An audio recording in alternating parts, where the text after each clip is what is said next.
Here we are at the end of this week's lesson. The Friday further thought and the discussion question asks this important question. Worse than the thought of there being no God would be the thought that God hated us. How different a world would we exist in if that were the truth? Imagine for a moment a world where God exists, but instead of loving humanity, he hated us. Worse than being no God at all is the idea of God who despised the very people he created. In such a world, every sunrise will bring fear instead of hope. Every day will feel heavy and guilt and judgment, with no chance of grace or forgiveness. If God hated us, even the beauty of creation will feel dark and cruel. Flowers will bloom only to die under his anger. And humanity will live in a constant fear, knowing our Creator was against us. But that is not the reality.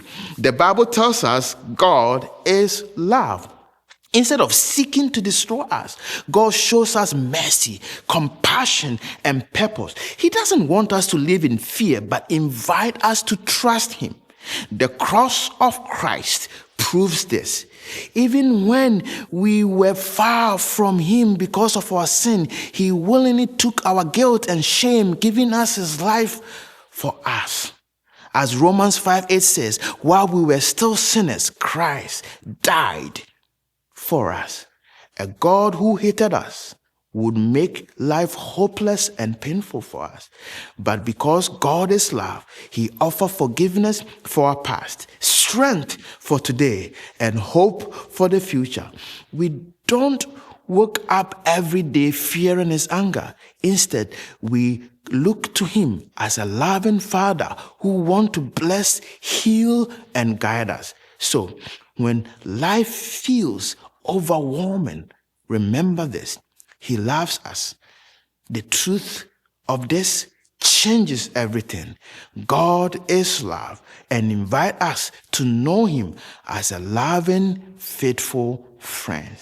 And that is the nugget. Thank you for studying. It's been a very blessed study this week. I'm looking forward to, studying with you guys next week as Cynthia comes for lesson number 2. Happy Sabbath when it comes.